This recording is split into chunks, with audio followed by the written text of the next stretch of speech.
Special unboxing ആയാലോ. കുറേ കാലമായിട്ട് ആഗ്രഹിച്ച് വാങ്ങിയതാണ് കേട്ടോ ഈ കട്ടിംഗ് മാറ്റ്. ആർട്ടും ക്രാഫ്റ്റൊക്കെ ചെയ്യുമ്പോൾ ഇത് മസ്റ്റ് ആണോ എന്ന് ചോദിച്ചാൽ ഞാൻ പറയും മസ്റ്റ് ഒന്നല്ല. എവിടെ വെച്ചിട്ടാണെങ്കിലും നമുക്ക് ഉണ്ടാക്കാനായിട്ട് പറ്റും. എന്നാലും ഈ കട്ടിങ്ങും പെയിൻറ്റിങ്ങും ഒക്കെ ചെയ്യുമ്പോൾ അവിടെ ഇവിടെ ഒന്നും വെച്ച് തേക്കാണ്ട് കുറച്ചുകൂടി വൃത്തിയായിട്ട് നമ്മുടെ ടേബിളിൽ ഇരിക്കാനായിട്ട് ഇതൊരെണ്ണം മസ്റ്റാണ് കേട്ടോ.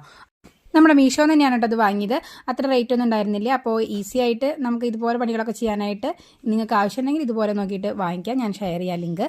അപ്പോൾ ഇത് അതിൻ്റെ മുകളിൽ വെച്ചിട്ട് ആദ്യത്തെ പണി തുടങ്ങിയിട്ടുണ്ട്. അപ്പോൾ ഞാൻ ചെറിയതായൊരു ഒരു കാർഡ്ബോർഡ് ബോക്സ് എടുത്തിട്ടുണ്ട്. അതിനേതായ 2-3 കഷ്ണങ്ങളൊക്കെ ആയിട്ട് മുറിച്ചെടുത്തിട്ടുണ്ട്. എന്തായാലും വേറൊരു കാർഡ്ബോർഡിൻ്റെ മുകളിൽ നമ്മൾ ഒട്ടിച്ചെടുക്കാൻ പോവാണ് കേട്ടോ. അപ്പോൾ നമ്മുടെ വീട്ടിൽ കണ്ട ഒരു ഇതുപോലെ പെൻ ഹോൾഡറിൻ്റെ ഒരു മോഡൽ ഇതായി കാർഡ്ബോർഡ് വെച്ചിട്ട് തന്നെ ഉണ്ടാക്കിയെടുക്കാൻ പോവാണ്. അപ്പോൾ പറഞ്ഞ പോലെ നമ്മൾ ഒന്ന് കട്ട് ചെയ്ത് നോക്കിയിട്ടുണ്ട്. പിന്നെ ഇതാ പുതിയ സാധനം പൊട്ടിയോ പൊളിഞ്ഞോന്നൊക്കെ ഞാൻ ചെക്ക് ചെയ്ത് നോക്കി. പക്ഷേ വലിയ കുഴപ്പമൊന്നും പറ്റിയിട്ടില്ല കട്ട് ചെയ്ത് കഴിഞ്ഞപ്പോഴും. അപ്പോൾ എന്തായാലും വാങ്ങിയ സംഭവം നല്ല ബെസ്റ്റാണെന്ന് മനസ്സിലായി. ഇനി നമ്മളിതിൻ്റെ മുകളിൽ ജസ്റ്റ് ഒന്ന് ഓരോ സൈസാക്കിയിട്ട് അറേഞ്ച് ചെയ്തിട്ട് ഒന്ന് ഒട്ടിച്ചു കൊടുക്കാൻ പോകുന്നുണ്ട്. എന്തായാലും എക്സാമൊക്കെ കഴിഞ്ഞ് നമ്മുടെ ടേബിളൊക്കെ ഒന്ന് വൃത്തിയാക്കലുണ്ടായിരിക്കും അല്ലേ. ആവശ്യമുള്ളതും ആവശ്യമില്ലാത്ത സാധനങ്ങളൊക്കെ ഇങ്ങനെ കൂട്ടിയിട്ടുണ്ടായിരിക്കും. അതൊക്കെ ഒന്ന് മാറ്റിയിട്ട് നമ്മുടെ ടേബിളൊക്കെ ഒന്ന് വൃത്തിയാക്കുമ്പോൾ കുറേ കാര്യങ്ങൾ അടുക്കി പെറുക്കി വെക്കാനൊക്കെ ഇതുപോലത്തെ ഹോൾഡേഴ്സൊക്കെ എന്തായാലും ആവശ്യം വരും. അപ്പോൾ പിന്നെ നമ്മൾ 2-3 ജനൽ കൂടി ഇതിൻ്റെ മുകളിൽ ഒന്ന് വരച്ച് കൊടുക്കുന്നുണ്ട്. ചെറുതായിട്ടൊരു ഭംഗി വരുത്താനാണെന്ന് വിചാരിച്ചോളൂ.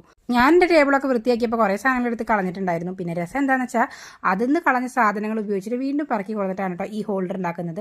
അത് ചില കാര്യങ്ങൾ അങ്ങനെയാണ്. എത്ര കളഞ്ഞാലും നമുക്ക് വീണ്ടും പറക്കി കൊണ്ടുവരാനായിട്ട് തോന്നും. അപ്പോൾ ആ ഹോൾഡർ അങ്ങനെ പറഞ്ഞ് ശരിയായിട്ടുണ്ട്. കുറച്ച് സ്റ്റാർസൊക്കെ ഇതിൻ്റെ മുകളിൽ ഒട്ടിച്ച് കൊടുക്കുന്നത്. വേറെ സ്റ്റിക്കേഴ്സ് നമ്മുടെ കയ്യിലുണ്ടായിരുന്നില്ല. പിന്നെ നമ്മൾ ചെറിയ ബുക്സോ അല്ലെങ്കിൽ പെന്നൊക്കെ വെക്കാൻ പറ്റുന്ന ഒരു അസൽ ടേബിൾ ഹോൾഡർ ഇതാ റെഡി ആയിട്ടുണ്ട്. എന്തായാലും അങ്ങനെ ആ കട്ടിംഗ് മാറ്റിൻ്റെ ഉദ്ഘാടനം കഴിഞ്ഞിട്ടുണ്ട്.